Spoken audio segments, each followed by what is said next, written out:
The park was silent, a sanctuary filled with golden leaves and a gentle breeze, until Officer Colton Mercer decided to disturb the peace.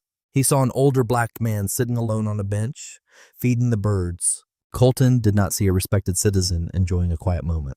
He saw a target, someone to intimidate, someone to dominate.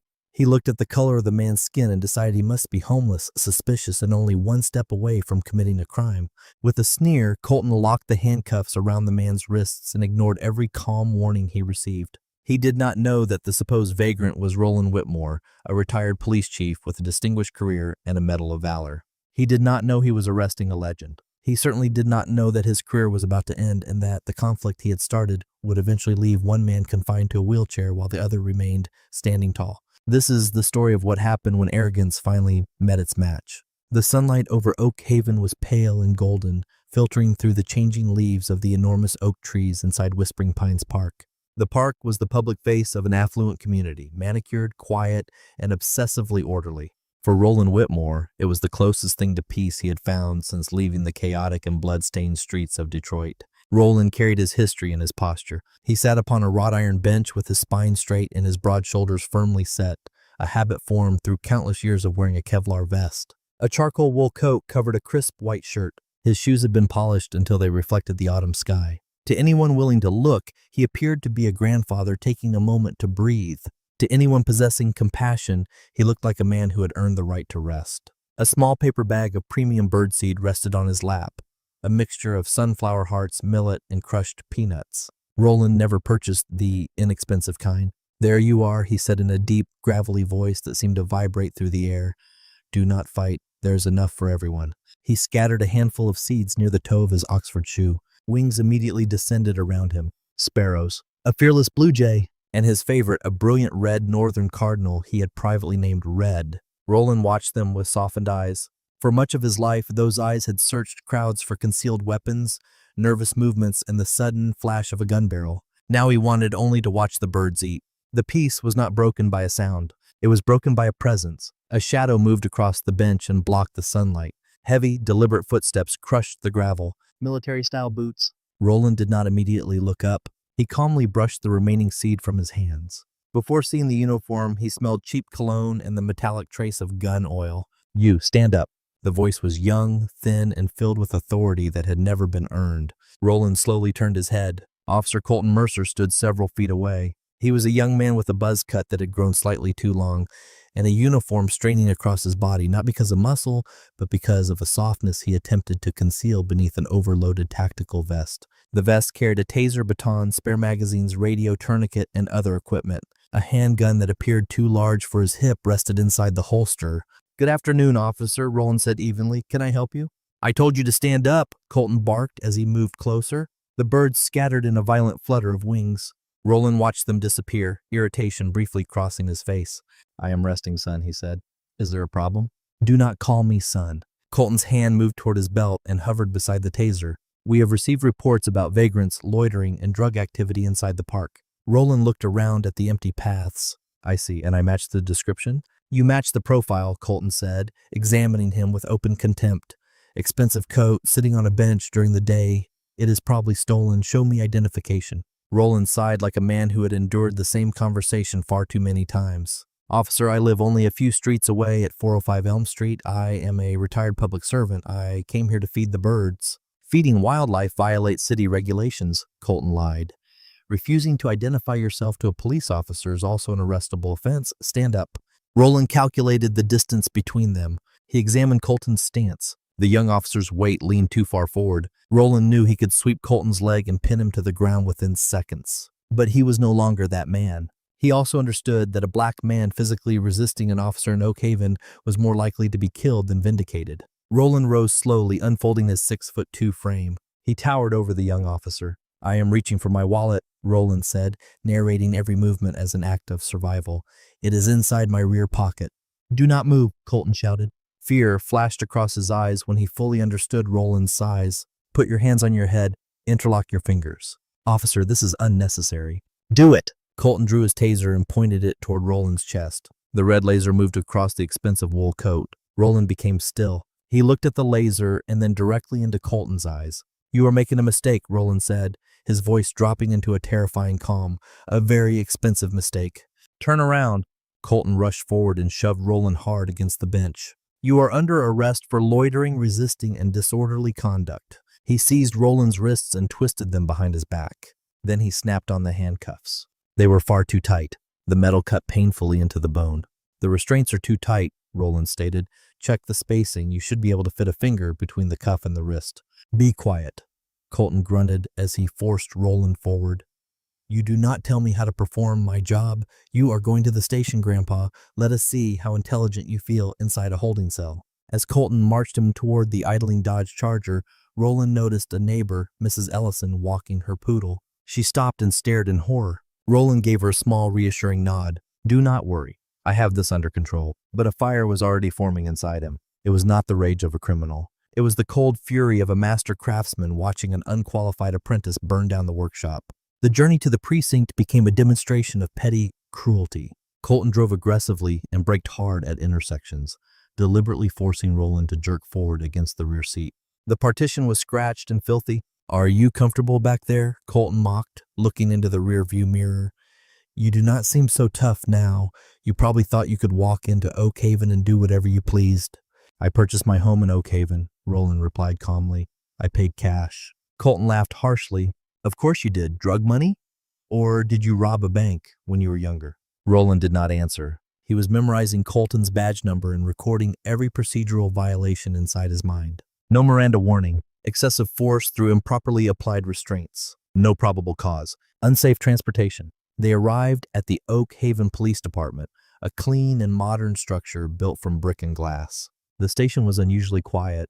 It did not resemble the chaotic city precinct Roland had once commanded. It felt more like a library containing firearms. Colton dragged Roland from the patrol vehicle, gripping his arm hard enough to leave marks. He led him through the rear entrance with his chin lifted, clearly expecting praise for the arrest. Sergeant Maren Cole staffed the booking area. Roland immediately recognized her type. She had spent much of her life in law enforcement. She appeared tired and cynical, yet competent. Maren was drinking coffee while reading a report. Look what I found, Sergeant, Colton announced, pushing Roland toward the counter. I caught him inside Whispering Pines. He refused to identify himself, resisted, became aggressive. Maren did not initially look up. Name? He would not provide one, Colton answered. Book him as an unidentified suspect. My name is Roland Whitmore. His voice filled the room. Sergeant Maren Cole stopped moving. Her pen remained suspended above the report.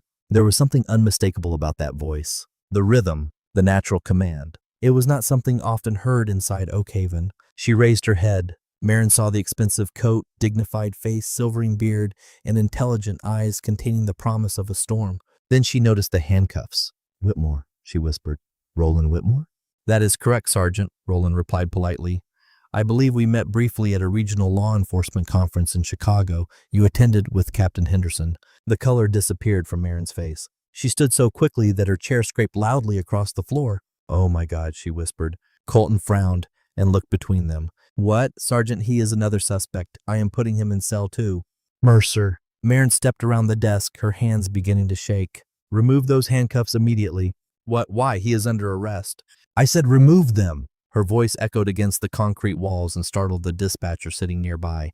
Do you have any idea who this is? Colton stepped backward, confused. He is no one. He was feeding birds. This is Chief Roland Whitmore, Maren said, pointing toward Roland with a trembling finger. Retired commander of Detroit's 12th Precinct. He wrote one of the standard operating procedures used for urban de-escalation. He is a legend, you fool. Colton froze. He looked again at Roland. The vagrant he believed he had arrested disappeared. A Titan stood in his place. The keys, officer, Roland said. My wrists are swelling. Colton fumbled with the keyring. His hands shook so violently that he struggled to insert the key. The balance of power had shifted with such speed that he could barely process it. The cuffs opened. Roland rubbed his wrists and examined the deep red impressions. Thank you, Sergeant. Is Chief Russell Danvers inside? Yes, sir, Maren stammered.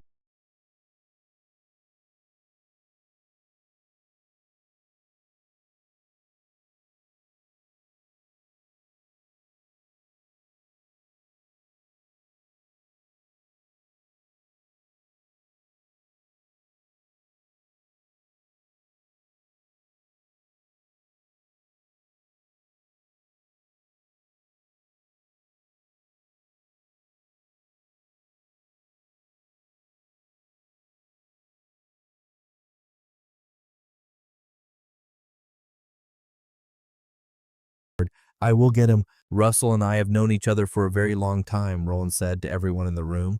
I trained him when he was a new officer. Colton looked as though he might vomit. Chief Russell Danvers hurried into the booking area. He was a balding man with a soft middle, someone who had left the city for the suburbs to escape the pressure of urban policing. Russell looked at Roland, then Colton, then Roland again. Roland, he breathed. I do not know what to say.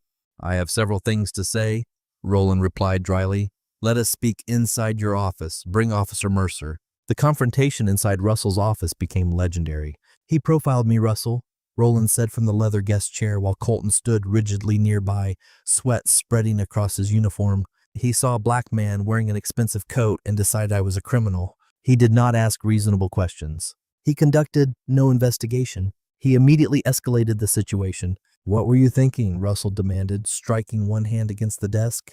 He looked suspicious, Colton muttered. His confidence was weakening, although some defiance remained. He was loitering. I was sitting on a bench, Roland snapped. That is the purpose of a bench. Roland rose and approached Colton. He leaned close. You wear that badge as though it were a crown, he whispered. It is not. It is a burden. It is an obligation to serve. You believe you are a wolf, son. You are not. You are a frightened boy carrying a gun. That makes you dangerous. Roland looked at Russell. I want him suspended while Internal Affairs conducts a complete investigation. I also want a written apology. Done, Russell replied immediately. He turned toward Colton. Give me your badge and weapon. You are being placed on unpaid leave. Hatred twisted Colton's face. He removed his duty belt and threw it onto the desk. Then he tore the badge from his uniform, ripping one of the buttons. This is garbage, he spat. You are taking his side because he used to be a chief. He is just an old man. Leave, Deep, Russell ordered. Colton turned toward the door, but stopped before exiting. He looked at Roland. You believe this is finished? He asked, rage shaking his voice. You think you can enter my town and humiliate me?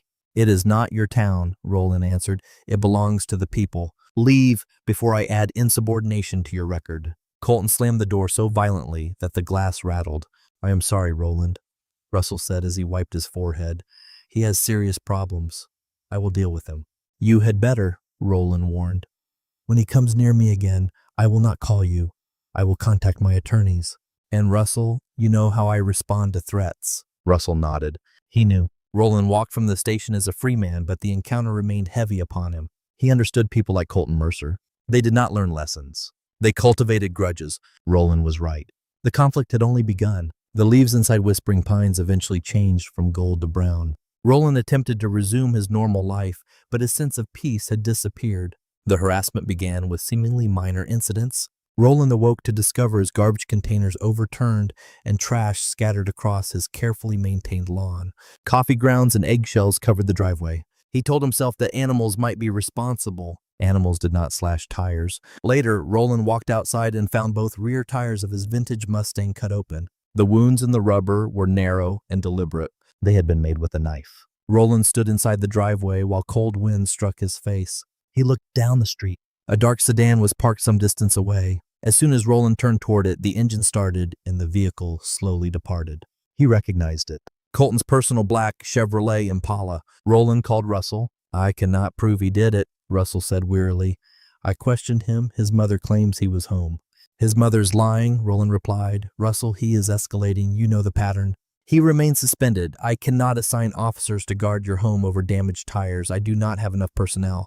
Fine, Roland said. I will manage my own security. He contacted a local contractor he trusted. Soon, 405 Elm Street became a fortress. High-definition night vision cameras covered every corner. Motion-sensitive floodlights watched the property. The front door received a reinforced steel core and frame. Colton was not finished. He still had friends inside the police department. One of them was Officer Wade Carver. Roland was driving toward the grocery store while obeying the speed limit and signaling every turn when blue lights appeared behind him. He pulled over and kept both hands upon the steering wheel. Roland activated the recording application on his phone and placed it face down inside the cup holder with the microphone exposed. Officer Wade Carver approached the window with a smirk.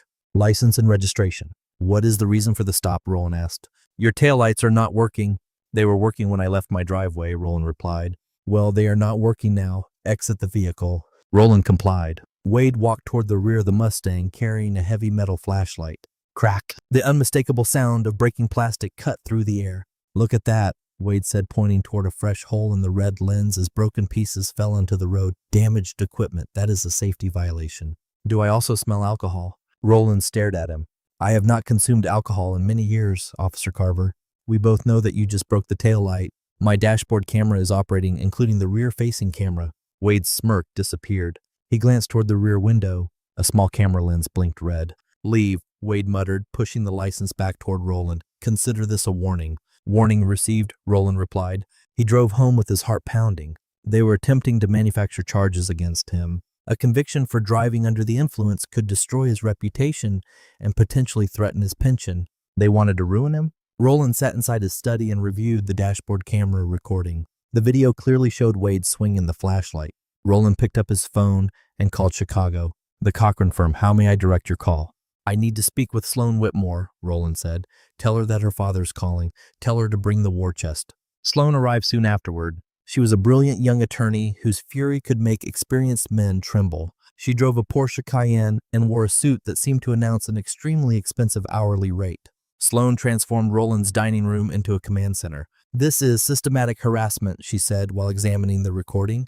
Title 42, Section 1983, Deprivation of Rights under color of law. We can sue the police department, Oak Haven and Colton personally. I do not want only a lawsuit, Roland said while looking toward the darkening street. I want him stopped. He is going to hurt someone. When it is not me, it will be the next black man he sees inside that park. We need to force him into the open, Sloan said. Make the situation public. Pressure Russell into firing him. There is a town hall meeting, Roland replied. Russell will attend. Perfect. Sloan gave him a cold, predatory smile. Let us create a scene. They did not know Colton was watching the house. He sat down the street, using binoculars. He saw Sloan arrive and watched her carry legal files inside. Lawyers, Colton muttered from the darkness of his truck. He drank whiskey from a metal flask. They think they can defeat me with laws. I am the law. Colton reached beneath his seat and removed an unregistered telephone. He sent a message to a private group chat named the Blue Shield. The target brought in legal help. We need to accelerate. Who is with me? 3 dots appeared on the screen. Then someone replied, We support you, brother. Let us teach them a lesson. A storm was approaching. This time, the damage would not be limited to a broken taillight. The Oak Haven Community Center reflected the town's wealth. Its ceilings were high, its mahogany floors perfectly polished, and the air smelled of beeswax and old money. Town hall meetings were usually uneventful gatherings devoted to fence heights, zoning rules, or funding for the annual Tulip Festival. This meeting was different. Electric tension filled the building. The community had heard rumors. Roland sat in the front row with his back straight and his hands resting upon his knees. Sloan sat beside him, a shark wearing a silk blouse. Her laptop was connected to the center's projection system. The room was crowded. Neighbors who had noticed police vehicles outside Roland's home whispered to one another. Chief Russell Danvers sat at a long table on the stage. He looked like a man awaiting execution. The mayor sat beside him, visibly nervous and deeply concerned about property values. The floor is open for new business, the mayor announced, his voice unsteady. Sloan rose. She did not casually approach the microphone. She marched toward it. My name is Sloan Whitmore, she began. Her voice projected clearly even before she reached the microphone. I am an attorney with the Cochran firm in Chicago. I represent my father, Chief Roland Whitmore, concerning a systematic campaign of harassment conducted by officers employed by this department. A murmur moved through the audience. We are aware of the complaint.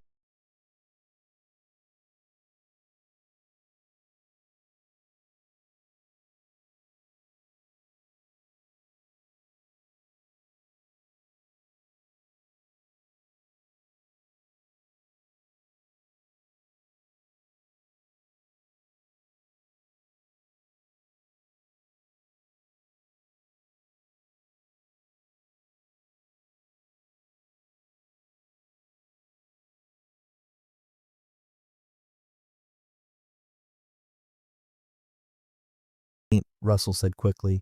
As I explained to your father, these are internal personnel matters. Officer Mercer's conduct is being investigated. Investigation is a slow word, Chief, Sloan replied as she connected her laptop. Let us increase the speed. The enormous screen behind the stage came to life. Static moved through the speakers. Then the dashboard camera footage from Roland's Mustang began playing. The audience watched the road, the police lights, and Officer Wade Carver walking toward the rear of the car. Everyone became silent as Wade looked around, raised his heavy flashlight, and swung it. Crack. The sound exploded through the auditorium speakers like a gunshot. Would you look at that? Wade's recorded voice said mockingly. Broken. The audience gasped. Mrs. Ellison, the neighbor who owned the poodle, covered her mouth. My heavens, she whispered. Sloane froze the recording on Wade's smiling face. This is not law enforcement, she said, while pointing toward the image. This is racketeering. This is an organized gang carrying badges. My father was stopped for a damaged taillight that Officer Carver deliberately destroyed during the stop. Officer Carver is a known associate of Officer Colton Mercer. She changed the screen. A timeline appeared. Unlawful detention of Roland Whitmore. Vandalism at the Whitmore residence. Trash scattered across the property. Tires slashed. Fraudulent traffic stop. Deliberate property damage. We possess sworn statements from 3 neighbors, Sloane continued. They saw a black Chevrolet Impala registered to Colton Mercer parked near Elm Street during the vandalism.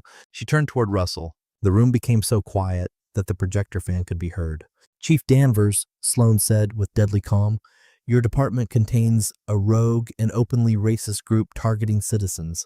When Colton Mercer and Wade Carver are not terminated immediately, I will file a federal civil rights lawsuit that will financially devastate Oak Haven. I will pursue the police budget. I will pursue individual pensions. I will own this community center by the time the litigation ends. Sweat covered Russell's face. The mayor appeared close to fainting. The public pressure was impossible to ignore. Residents lifted their phones and began broadcasting the meeting. I have seen enough, Russell said as he stood. Officer Wade Carver is terminated immediately. Officer Colton Mercer's suspension will be converted into termination upon completion of the final administrative paperwork. We will remove this corruption from the department. Applause erupted throughout the hall. Roland did not join it. He watched Russell with narrowed eyes. He knew cornering a dangerous animal did not cause it to vanish. It caused it to attack. Far away, inside a dim basement apartment smelling of stale beer and gun oil, Colton watched the public meeting on his phone, his face twisted with fury. He saw the community he believed he owned turn against him. He saw his police chief abandon him. Terminated, Colton whispered. He threw the phone against the wall. It shattered. He was no longer an officer. The badge was gone. The pension was gone. The only identity that had ever made him feel powerful had been taken away by an older black man and his attorney daughter. The burner phone on the table vibrated. A message from the Blue Shield appeared. Colton, did you see that? We have to move. Then Wade sent another message. It is over. Danvers fired me. I am leaving. I am deleting this conversation. Do not contact me again. One by one, the people claiming to be his brothers abandoned him. The brotherhood disappeared as soon as supporting him became dangerous. Colton stared at the screen, breathing unevenly. He was alone. No, he whispered as he rose. He entered the closet, moved the clothing aside, and unlocked a heavy steel safe. His personal weapons were stored inside. An AR-15 fitted with a holographic sight, a pump-action shotgun, a tactical vest he had purchased online and illegally retained after losing his position. I am not the criminal, he muttered. His eyes remained wide and unfocused as his mind fractured beneath the pressure of his own narcissism.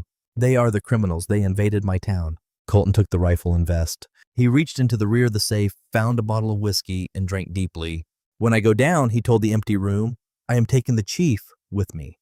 He did not mean Russell Danvers. He meant the real chief, the man living at 405 Elm Street. A violent storm struck Oak Haven. Freezing rain lashed the streets and the wind tore the remaining leaves from the trees. The windows of the colonial home at 405 Elm Street trembled. The house was dark. It was not sleeping. Roland sat inside an armchair facing the front door. He was not wearing pajamas. Dark cargo trousers and a black tactical sweater covered his body. His Detroit service weapon, a Sig Sauer P226, rested on the table beside a cold cup of tea. Many years of police work had given Roland what some officers called a sixth sense. It appeared as a prickling sensation across the back of the neck and the metallic taste of danger inside the mouth. Colton's public humiliation would not end the conflict. It would accelerate it. Roland had encountered narcissistic offenders many times. They did not accept defeat. They sought annihilation. Dad? Sloane stood at the top of the staircase wrapped in a robe. She appeared small inside the shadows.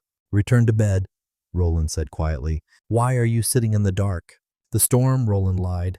I am checking the windows. You are expecting him, are you not? Sloane descended the stairs, her voice beginning to tremble. Roland did not immediately respond. He lifted the Sig Sauer, verified that a round was chambered, and returned it to the table. Colton has nothing left to lose, Roland said. A man with nothing to lose is among the most dangerous things on earth. Go to the secure room in the basement. Lock the door. Do not come out until you hear my code phrase. Dad, I will not leave you. Roland's voice became a command. This is not a discussion. This is a tactical situation. When he comes, he will come to kill. I need to know you are protected so that I can do what must be done. Go. Sloane hesitated as tears gathered in her eyes. She saw the transformation in her father. The gentle man feeding birds inside the park had disappeared. The police chief had returned. She nodded and hurried toward the basement. Roland waited. The motion-sensitive driveway light flickered on. Rain distorted the camera feed on his tablet, but he could still see the figure moving between the hedges. It was not a casual approach. The intruder crouched low with a weapon raised. Roland touched the screen. One subject, heavy weapon. He saw the rifle. Coward, Roland whispered. He rose and silently entered the hallway. Roland did not switch on the lights. He knew every weak floorboard in every corner of the house. He understood the layout of his home better than Colton understood his own soul. Crash. Glass shattered at the rear kitchen entrance. Colton did not attempt to pick the lock. He smashed his way inside because he wanted to create terror. Roland heard boots crushing broken glass against the tile. He heard the heavy, wet breathing of a man overwhelmed by adrenaline. Whitmore, Colton screamed. The voice sounded uneven and slightly slurred. He was intoxicated. Come out, old man. It is time for your punishment. Roland pressed his back against the dining room wall and held his breath. Colton moved through the kitchen, swinging the rifle from side to side and knocking cookware from the counters. Metal crashed against the floor. You think you can take my life away? Colton shouted. A gunshot exploded into the ceiling. Plaster fell like snow. I am the police. I am the authority. Roland closed his eyes briefly and centered himself. The target was intoxicated, unpredictable, and heavily armed. The rifle moved from right to left. Roland moved. He did not run from Colton. He began hunting him. Roland passed silently through the darkness of the living room and circled toward the kitchen entrance. Colton kicked open the dining room door. Lightning illuminated him. He looked like something born from a nightmare. Soaked by rain, eyes wild, an AR-15 held clumsily against his tactical vest. Where are you? Colton mocked. Hiding beneath the bed? Drop the rifle, Colton, Roland said. His voice seemed to come from every direction. Colton turned and fired blindly into the dark living room. Bang, bang, bang. Bullets ripped through the walls, destroyed a lamp, and tore apart the sofa. Show yourself, Colton screamed. The rifle clicked empty. He struggled to insert a fresh magazine, his wet hand slipping against the metal. Roland stepped from the shadows. He did not fire. He moved with astonishing speed. Roland crossed the distance within several strides. Colton inserted the new magazine, but Roland reached him before he could raise the rifle. Roland seized the barrel with his left hand and forced it toward the ceiling. With his right hand, he drove the butt of his pistol into Colton's solar plexus. Colton folded forward as the air exploded from his lungs. Roland swept one leg beneath him. Colton's wet boots lost their grip on the polished floor. He crashed onto his back. The rifle slid away across the room. Colton immediately reached toward a backup Glock hidden inside his waistband. Do not, Roland warned. He stood above him with the Sig Sauer aimed directly at Colton's face. A steady red laser rested between his eyes. Do not do it, son. It is finished. Colton became still. He saw the gun barrel. More frightening than the weapon was the expression inside Roland's eyes. There was no hatred, only pity. You ruined me, Colton gasped, struggling for air. You ruined yourself, Roland answered. Roll onto your stomach and place your hands behind your back. Or what? Colton spat blood onto the floor. You will kill me? Do it. I would rather be dead than... His hand moved again toward the hidden weapon. Roland fired. He did not aim for Colton's head. The bullet struck the right shoulder, shattered the clavicle, and made the gun arm useless. Colton screamed. The shrill sound cut through the thunder. He twisted across the floor while clutching the bleeding wound. I told you, Roland repeated calmly through the ringing in his ears, to place your hands behind your back. He kicked the Glock away. Roland removed a pair of heavy zip ties from his pocket. He had prepared them in advance. He rolled the sobbing and bleeding intruder onto his stomach and secured his wrists. Sloane, Roland called. Contact emergency services. Tell them an armed intruder has been stopped. Request an ambulance. Roland knelt beside Colton. The adrenaline had disappeared from the wounded man. Only fear and pain remained. It hurts, Colton cried. It hurts. Roland pressed a clean dining room towel against the wound and applied steady pressure. His hands remained controlled as he saved the life of the man who had entered his home intending to murder him. I know, Roland said. Pain can be an effective teacher, Colton. Try to listen. Sirens approached through the storm. Help was coming. The conflict was over. The chief had held the line. Colton Mercer's trial became more than a legal proceeding. It was a public exorcism for Oak Haven. News organizations traveled from across the country and surrounded the county courthouse. The headline was impossible to resist. The retired chief versus the rogue officer. Inside courtroom B, stale air carried intense tension.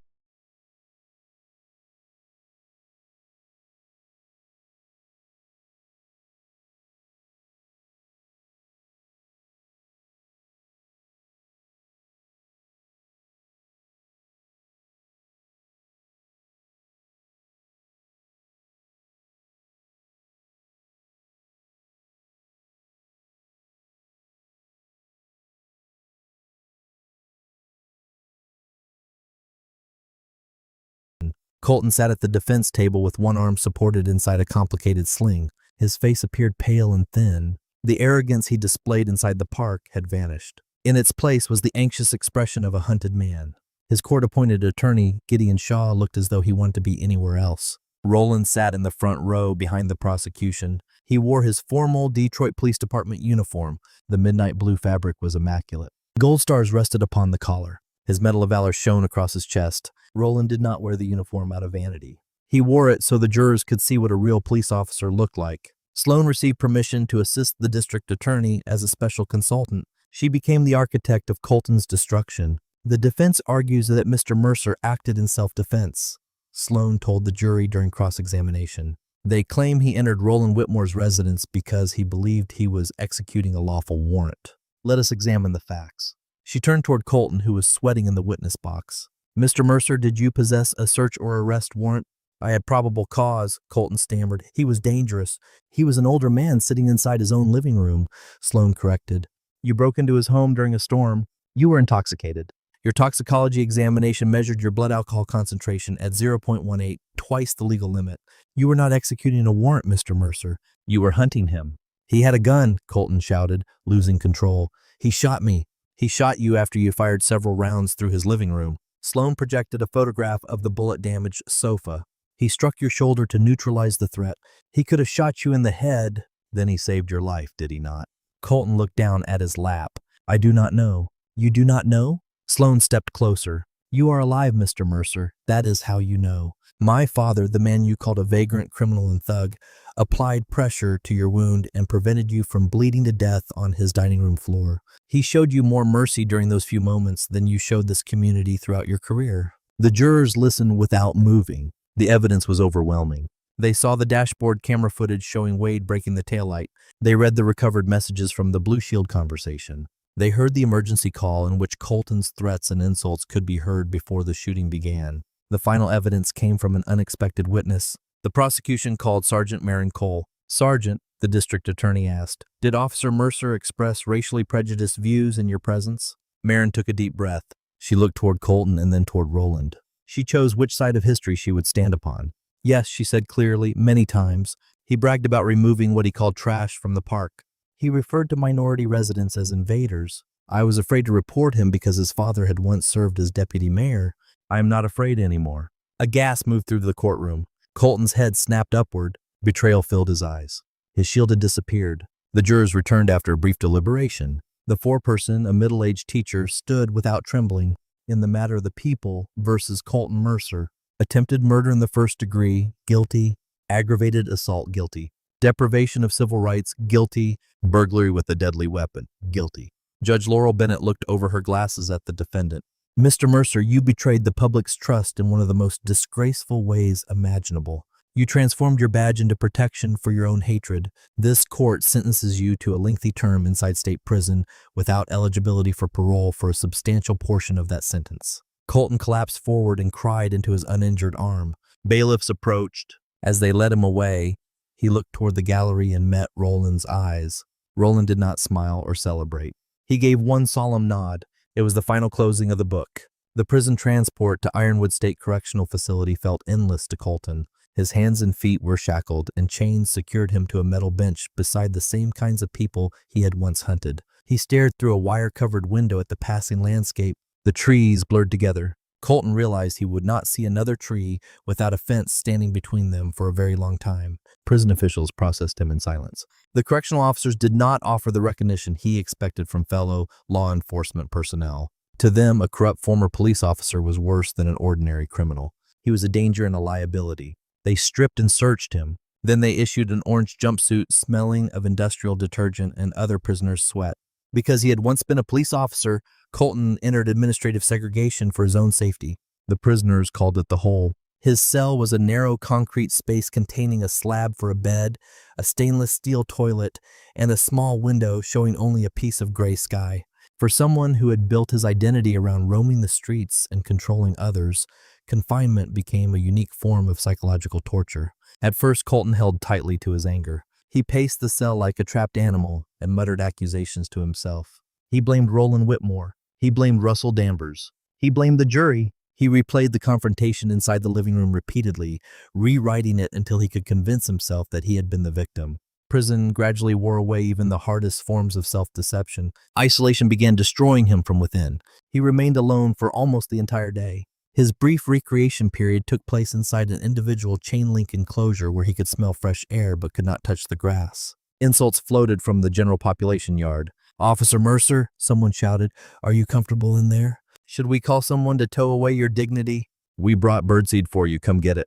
Every reference to his old badge or the park made Colton flinch. He was among the most hated men inside Ironwood. White prison gangs rejected him because they considered him damaged and disloyal. Black and Latino prisoners wanted revenge. Colton existed alone inside an ocean of predators. Eventually, the protection surrounding him failed. Colton was being escorted toward the prison infirmary for an examination of his injured shoulder. The wound caused a permanent throbbing ache, a physical reminder of the night he lost everything. His escort was Officer Hollis Graves, a young and bored correctional officer. Colton did not know that Hollis owed a significant debt to a gang leader inside another housing unit.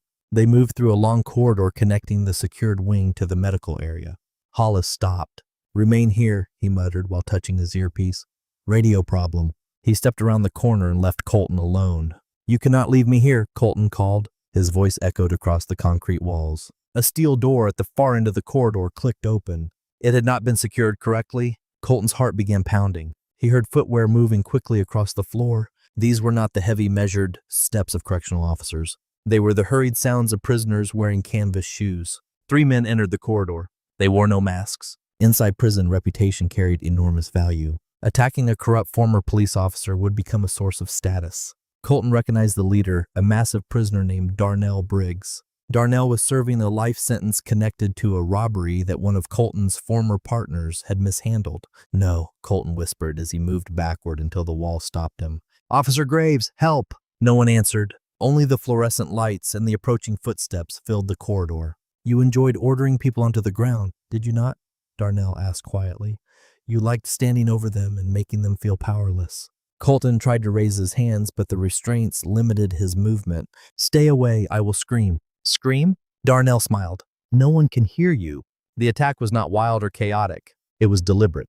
The men carried no knives because they did not want Colton dead. Death would have ended his suffering too quickly. They wanted to remove the physical dominance he valued more than anything else. One punch drove him onto the floor. While Colton struggled for air, Darnell seized his ankles. "You once walked proudly through our neighborhoods," he said. "Now you will crawl." A heavy boot struck the lower spine. Crack! The sound was sharp and terrible, like a dry branch breaking during a winter storm.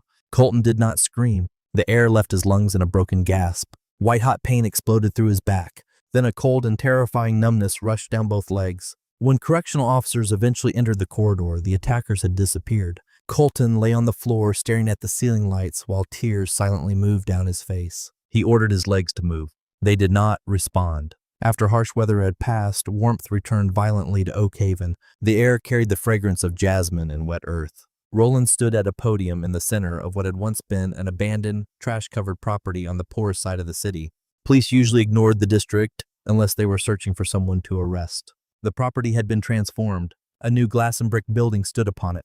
Behind the building, children laughed inside a brightly colored playground. Roland looked older. His hair had become completely white. His posture remained as straight as ever. Sloan stood beside him, smiling proudly. Chief Russell Danvers was there as well, looking humbled and grateful. "Thank you for joining us," Roland said into the microphone. The crowd of residents, government officials, and police officers became silent. "Darkness once entered my home. A man attempted to use fear to destroy this community. He believed power came from a weapon and a badge. He believed he could act without consequences because of who he was." Roland paused and looked across the crowd. "Justice is a remarkable thing. It does more than punish those who commit evil. It can restore balance. After we prevailed in the civil lawsuit against the city and the police union, my daughter asked how I wanted to use the settlement. It was a substantial amount, millions of dollars intended to compensate for the suffering Officer Mercer caused. Roland gestured toward the building. A heavy velvet curtain covered the name above its doors. I did not want the money, he said. I wanted to ensure that no child inside this neighborhood would grow up believing that bullying another human being was the only path to power. I wanted to transform a legacy of hatred into a foundation of love. He nodded toward Sloane. She pulled the cord. The curtain dropped. A gasp moved through the crowd. Then applause began and grew into a thunderous roar. The sign above the entrance read, "The Colton Mercer Center for Youth Development, dedicated to justice, equality, and community policing." We used his name, Roland said with a restrained smile. We used the settlement, his pension, and every recoverable asset to build this center. From this moment forward, the name Colton Mercer will not belong only to racism and police violence. It will mark the place where children learn to read, play, and respect one another. We took his name and gave it to the people he hated. It was the final victory. Roland did not merely defeat Colton. He rewrote his legacy. Far away, inside the recreation yard of Ironwood's medical unit, a wheelchair rested beneath the shadow of a high wall. Colton sat inside it with a blanket covering his useless legs. He appeared far older. His face was thin, and depression and medication had emptied his eyes. An old newspaper rested inside his lap. The headline announced the opening of a new youth center and called it a victory for civil rights. The accompanying photograph showed Roland cutting the ribbon. Above Roland's head, Colton's own name had been carved into stone, while a diverse crowd of smiling children entered the building. Colton's hand shook as he stared at the photograph. He wanted to tear the paper apart. He wanted to scream. He no longer possessed the energy. The irony crushed him more completely than the boot that had broken his spine. He was funding the future he had attempted to suppress. A sparrow landed upon the chain-link fence. Colton looked at the bird. He remembered Whispering Pines Park. He remembered the handcuffs. He remembered the feeling of wind against his face when he could still walk. "Go away," he whispered, his voice breaking. The bird chirped and tilted its head. Then it flew over the razor wire, free and carrying no burden. Colton watched until it disappeared into the blue sky. He placed his hands upon the wheels of the chair, turned around, and slowly pushed himself back toward his cage. Roland Whitmore had been right. A badge was a heavy responsibility. Nothing was heavier than the weight of a person's own sins. That is restorative justice. Roland did not merely survive the attack. He transformed his attacker's name into a symbol of hope for the community Colton despised. Colton lost his career, freedom, ability to walk, and eventually the legacy attached to his own name. The lesson is brutal. When you dig a grave for another person, you should prepare one for yourself. Do you believe the punishment matched the crime? Was placing Colton's name upon the youth center a brilliant act of justice, or did it go too far? Share your opinion in the comments. When this story kept you watching, press the like button and subscribe to the channel. We regularly publish new stories about justice, consequences, and survival. Share this video with the friend who needs to see a victory. Thank you for watching. Stay safe and always trust your instincts.